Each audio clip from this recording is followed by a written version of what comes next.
Selamat pagi, salam sejahtera. Laporan terkini yang kita baru terima 1 menit yang lepas adalah apabila Mahkamah Persekutuan sekali lagi mengecewakan pasukan pembelaan Najib dengan menolak permohonan peguam Najib untuk menarik diri. Beberapa menit yang lepas, peguam Najib yaitu Hisham telah pun menarik diri daripada mewakili Najib.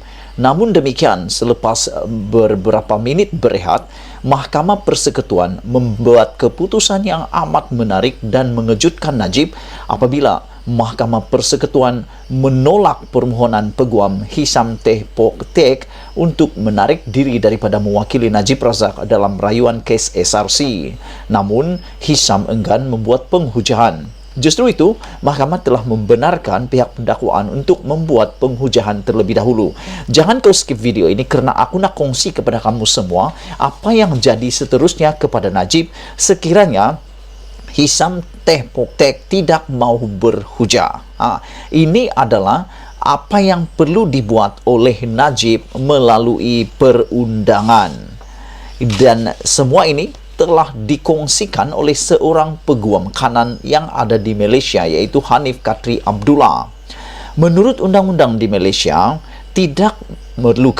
undang-undang di Malaysia tidak memerlukan perayu selain daripada hukuman gantung untuk perlu diwakili oleh peguam pembela. Najib mungkin akan berhujah bagi dirinya sendiri. Semua ini boleh selesai, akhirnya nanti Najib terpaksa akan berhujah dirinya sendiri untuk dirinya sendiri sekiranya 6 perkara ini tidak berlaku. Tapi tuan-tuan dan puan-puan sekalian, apa yang terjadi ini sebenarnya ialah strategi Najib tukar peguam makan diri. Aku rasa semua masalah ini puncaknya bukan kerana mahkamah, bukan kerana orang lain, tapi kerana kelemahan dan kesilapan Najib sendiri menukar peguam saat akhir makan diri. Persoalannya sekarang ialah apa yang akan berlaku. Siapakah yang akan berhujah untuk Najib jika Hisham benar-benar tarik diri dan tidak mahu berhujah lagi seperti yang berlaku sekarang. Namun demikian, Mahkamah menolak rayuan Hisham untuk menarik diri daripada mewakili Najib. Setakat sekarang, peguam baru Najib adalah diketuai oleh Hisham. Dia perlu bersedia sepenuhnya sejak Najib menggantikan pasukan pembelaan beliau yang lama, yaitu Shafi Abdullah. Sepatutnya Hisham sudah menyedari 2 senario bakal berlaku. Pertama, penangguhan akan diterima. Kedua, penangguhan akan ditolak. Jadi kalau dua-dua perkara ini berlaku, sepatutnya Hisham sedar dia sudah bersedia untuk dua-dua senario ini, yaitu kalau ditolak, beliau bersedia untuk berhujah yang terbaik kepada Najib, dan beliau tahu bahawa alasan beliau tidak bersetuju tidak akan diterima mahkamah kerana tarik untuk persediaan perbicaraan ini telah diberitahu dan telah 4 kali Mahkamah Persekutuan mengingatkan bahawa tidak akan ada penangguhan kes. Jika Hisham tarik diri, apa yang akan terjadi? Pertama, Najib Razak perlu sedia dengan peguam lain, termasuklah mungkin beliau terpaksa memanggil semula pasukan pembelaan beliau yang telah dihentikan serta-merta oleh Najib, yaitu peguam Shafi Abdullah, kerana satu-satunya peguam yang mengetahui perjalanan kes pendakwaan Najib ini adalah Shafi Abdullah. Beliau yang mengurus daripada permulaan di Mahkamah Tinggi sehinggalah di Mahkamah Rayuan dan sebahagian di Mahkamah Persekutuan. Hanya baru-baru ini ditukar oleh peguam yang lain. Jika Shafi dan Hisham tidak mahu mewakili Najib lagi, mungkin tidak hadir, maka mungkin akan ada mana-mana peguam lain yang akan bersedia, yang akan mahu mewakili Najib, yang mungkin dilantik oleh Najib Razak.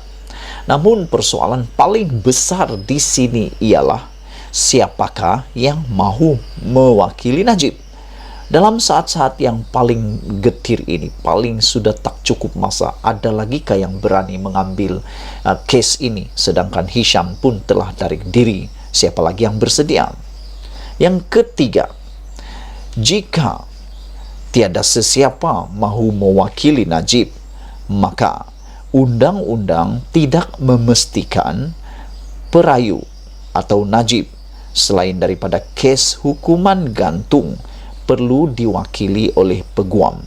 Dengan kata lain, Najib boleh mewakili dirinya sendiri sebagai berhujah. Dengan kata lain, kalau tidak ada lagi hakim yang mahu mewakili Najib, Hisham tak nak berhujah, Safi Abdullah pun tak nak berhujah untuk Najib, maka dengan itu Najib perlu berhujah untuk dirinya sendiri. Najib perlu bersedia untuk berhujah untuk dirinya sendiri. Walau bagaimanapun, sekiranya Najib tidak mau berhujah atau tidak bersedia untuk dirinya sendiri, mahkamah masih boleh meneruskan dengan rayuan. Tidak semestinya, walau tiada peguam pembela, tiada yang mau mewakili Najib, atau Najib tak nak berhujah, ramai orang mungkin fikir penghakiman akan terhenti dan tidak boleh diteruskan. Tapi itu salah. Kerana menurut Katri Abdullah, Hanif Katri Abdullah, beliau kata mahkamah boleh teruskan rayuan itu setakat sehingga semalam pihak-pihak telah menyampaikan hujahan secara bertulis. Ini yang ramai orang tak tahu, yaitu sebelum perbicaraan ini bermula, semua pihak sudah pun menyediakan hujahan bertulis mereka. Sehingga semalam, pihak telah menyediakan atau menyampaikan hujahan bertulis. Hujahan bertulis adalah hujahan manakala hujahan lisan cuma dibenarkan untuk penjelasan lanjut. Tetapi dari sudut kehakiman dan perundangan, tidak ada kewajiban atau kemestian untuk mendengar hujahan lisan. Pemberian peluang untuk hujahan lisan ialah budi bicara mutlak mahkamah.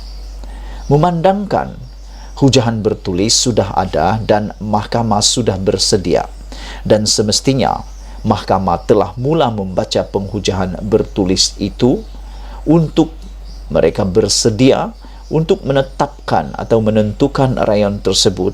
Jika pun tidak ada peguam yang mahukan Najib Razak diwakili lagi, tidak mau berhujah secara peribadi, mahkamah boleh meneruskan kes rayuan ini kerana sudah ada hujahan bertulis. Itu boleh dianggap sebagai hujahan daripada perayu. Keenam, dalam sistem perundangan yang ada di Malaysia, setiap perayu diwajibkan memfailkan petition rayuan yang mengandungi alasan-alasan rayuan. Di dalam kes Najib Razak, media telah melaporkan mahkamah membenarkan petition dilanjutkan sehingga 25 hari bulan April 2022. Dan media juga telah melaporkan bahawa alasan rayuan telah dipetitionkan dan telah difailkan pada hari itu juga, yang mengandungi 97 alasan rayuan Najib. Dari sudut adat takbir urus, rayuan Mahkamah Jenayah Mahkamah Persekutuan berhak berpandukan kepada alasan-alasan rayuan Najib, iaitu 97 alasan tersebut dalam petition itu sendiri. Rayuan itu sendiri boleh diteruskan untuk terus memutuskan keputusan rayuan tersebut jika tiada sesiapa mahu hadir berhujah untuk Najib. Jadi, dalam 6 keadaan ini berlaku. Ianya tidak bermakna langsung bahawa ada apa-apa unsur ketidakadilan dalam rayuan Najib, sebab proses Najib memohon penangguhan adalah disebabkan perbuatan dan tindak tanduk Najib sendiri dalam melengah-lengahkan penyediaan pasukan peguam sejak pada 29 hari bulan April 2022, yakni 3,5 bulan sebelum permulaan rayuan terakhir ASRC. Itulah dia yang bakal terjadi kepada Najib selepas Mahkamah Persekutuan menolak rayuan peguam Najib untuk menarik diri, dan juga kalau Najib tidak diwakili oleh sesiapa untuk berhujah.